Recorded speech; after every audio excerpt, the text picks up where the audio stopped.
नमस्कार, आपके साथ मैं हूं सुमेरा खान। उत्तर प्रदेश 2022 के जनादेश को तैयार है। पहले चरण की वोटिंग का काउंटडाउन शुरू हो चुका है। इसके साथ धारदार मुद्दों की बाढ़ आ रही है। ताजा मुद्दा है देश का दुश्मन नंबर 1 कौन, चीन या पाकिस्तान।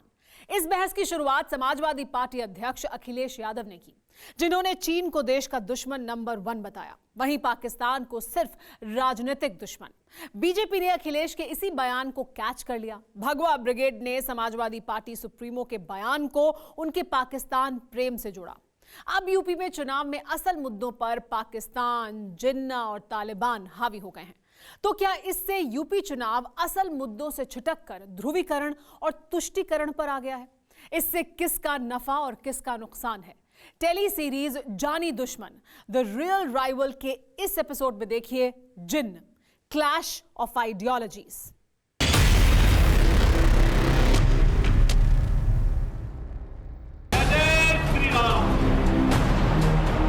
जवाहरलाल नेहरू जिन्ना एक ही संस्था में पढ़ करके बैरिस्टर बन करके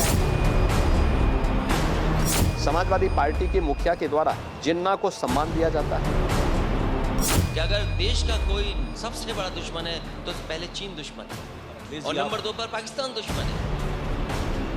पाकिस्तान एक दुश्मन देश है और दुश्मन ही रहेगा।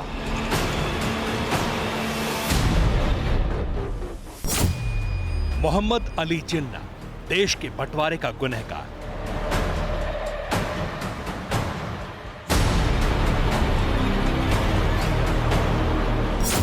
आमिर अजमल कसाब 26/11 का गुनहगार।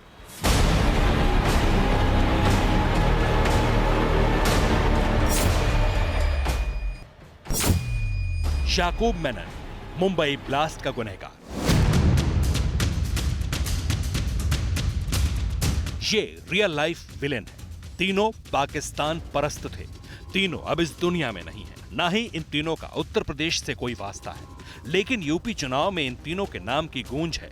लेकिन क्यों सभी पार्टियां जिन्ना, पाकिस्तान और आतंकवाद पर बहस में लगी हैं? यूपी चुनाव में मुगल कालीन इतिहास तक याद क्यों दिलाया जा रहा है? बड़ा हैरत अंगेज होता जा रहा है 2022 का ये दंगल। पहले मुगलिया सल्तनत का किस्सा जहां शुरू हुआ वहां चलते हैं।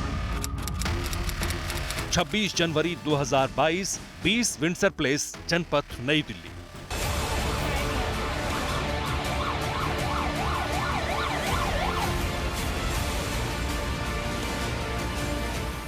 बीजेपी सांसद के बंगले में जाट नेता जुटे थे।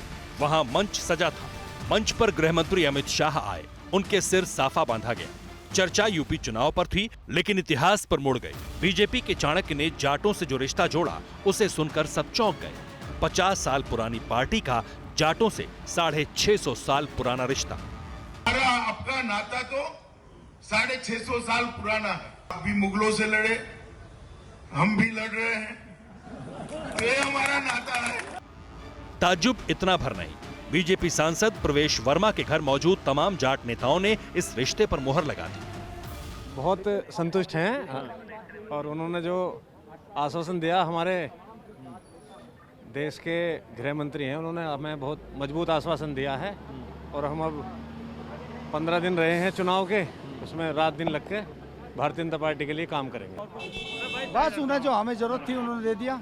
उनकी सारी बातें अच्छी लगी, वो गलत बात नहीं करते और हमें उन पे पूरा विश्वास है। भाजपा हमारे लिए जो है हर चीज़ करेगी और जाट कहीं नाराज नहीं है। हमारी चर्चा हुई गन्ने वगैरह को लेकर, पेमेंट को लेकर और वोट वगैरह की सब बात थी, वो सब ठीक हो गया मामला। जाटलैंड में जीत का ब्रह्मास्त्र है ध्रुवीकरण। इसकी तस्दीक बीते चुनावी नतीजे करते रहे हैं। जाटलैंड में डोर टू डोर कैंपेन के बीच बीजेपी की सभाओं में उमड़ रही भीड़ बताती है कि अमित शाह का तीर सही निशाने पर लगा है। कोरोना के चलते रैलियों पर रोक है, भीड़ जुटाने की मनाही है। गृहमंत्री अमित शाह भी नियम कायदे के तहत 29 जनवरी को चुनाव प्रचार कर रहे थे, लेकिन उनके जुलूस में भीड़ बेकाबू हो गई। संकरी गलियों में भगवा जनसैलाब उमड़ आया, जिसके बाद शाह ने फौरन अपना प्रोग्राम कैंसिल कर दिया। मगर मुगल बनाम जाट का मुद्दा गर्मा गया। विपक्ष को इस मुद्दे की काट तलाशें नहीं मिल रही। ठीक वैसे ही जैसे पाकिस्तान और चीन में देश का दुश्मन नंबर 1 कौन है, अखिलेश यादव के तर्कश से निकले इस मुद्दे पर महाभारत शुरू हो चुकी है। अखिलेश यादव ने जो कहा था, पहले उसे सुनिए। किसी के स्टेटमेंट को ट्विस्ट करने का अगर किसी के पास आसान तरीका तो भारतीय जनता पार्टी के पास है। क्या भारतीय जनता पार्टी अपने पहले बनाए हुए सीडीएस की बात नहीं मानता? क्यों इन्होंने उन्हीं के भाई को उत्तराखंड में चुनाव लड़ा रहे हैं? क्यों उन्हें सम्मान दे रहे हैं आप? इसीलिए क्योंकि उन्होंने भी कहा था कि अगर देश का कोई सबसे बड़ा दुश्मन है तो पहले चीन दुश्मन है और नंबर 2 पर पाकिस्तान दुश्मन है। अखिलेश का चीन को दुश्मन नंबर 1 बताने की देर भर थी कि बीजेपी फॉर्म में आ गई। अखिलेश यादव को पाकिस्तान प्रेमी साबित करने के लिए भगवा ब्रिगेड पूरी शिद्दत के साथ मैदान में उतर गई। संबित पात्रा ने समाजवादी सरकार के दौरान लिए गए फैसलों से लेकर जिन्ना पर अखिलेश की सोच की व्याख्या तक कर डाली। जिन्ना से जो करे प्यार वो पाकिस्तान से कैसे करे इनकार। चुनाव में अखिलेश यादव उतरे थे और आज जिन्ना से एक पायदान ऊपर पाकिस्तान तक वो पहुंच गए। आज मैं बिल्कुल कह सकता हूं, शुक्र है कसाब को फांसी हो चुका है, वरना जिन्ना को तो उतारे ही थे। शारीरिक रूप से कसाब को भी स्टार प्रचारक के रूप में उत्तर प्रदेश में उतारने से झिझकते नहीं अखिलेश यादव। अखिलेश यादव पर पलटवार करने योगी आदित्यनाथ भी आए। योगी ने आतंक परस्त देश को दुश्मन नंबर 1 बताया। अगर उस पाकिस्तान को कोई अपना हितैषी मानता है, इससे बड़ा शर्मनाक और दुर्भाग्यपूर्ण दूसरा नहीं हो सकता।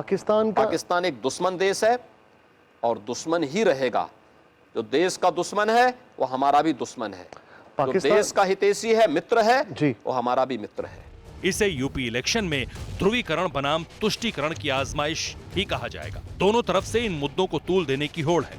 2022 के चुनाव में जिन्ना का जिक्र अखिलेश ने सबसे पहले किया, वो भी सरदार पटेल से तुलना के साथ। सरदार पटेल जी, राष्ट्रपिता महात्मा गांधी, जवाहरलाल नेहरू, जिन्ना एक ही संस्था में पढ़ करके बैरिस्टर बनकर के आए थे। उन्होंने आजादी दिलाई। उन्हें किसी भी तरीके से किसी का भी संघर्ष करना पड़ा होगा तो वो पीछे नहीं हटे। आज वही लोग जो देश को एक करने की बात कर रहे हैं, वो हमें और आपको जातियों धर्म में बांट रहे हैं। अगर हम जातियों धर्म में बढ़ जाएंगे तो हमारा देश क्या होगा? जिन्ना का नाम उछलने से बीजेपी को बैठे बिठाए मुद्दा मिला। तकरीबन हर रैली में बीजेपी के दिग्गजों ने अखिलेश के बयान पर जोरदार हमले किए, जिससे माहौल गर्माता गया।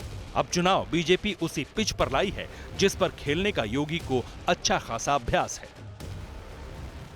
चुनाव 80 बनाम 20 का होगा। 80% समर्थन एक तरफ होगा, 20% दूसरी तरफ होगा और मुझे लगता 80% सकारात्मक ऊर्जा के साथ आगे बढ़ेंगे। 20% हमेशा विरोध किए हैं, विरोध करेंगे, लेकिन सत्ता बीजेपी की आएगी। बीजेपी फिर सबका साथ, सबके विकास के अभियान को आगे बढ़ाने का कार्य करेगी। अब असल बात, चीन पाकिस्तान में दुश्मन नंबर 1 कौन? पाकिस्तान से हम 5 युद्ध लड़ चुके हैं, चीन से 1 युद्ध। सरहद पर दोनों फ्रंट पर तनाव है, यानी एक नागनाथ है, दूसरा सांपनाथ। कोई कम नहीं, मगर चुनावी माहौल में इन दोनों जानी दुश्मनों में कौन अव्वल दुश्मन है, ये साबित करने की होड़ है।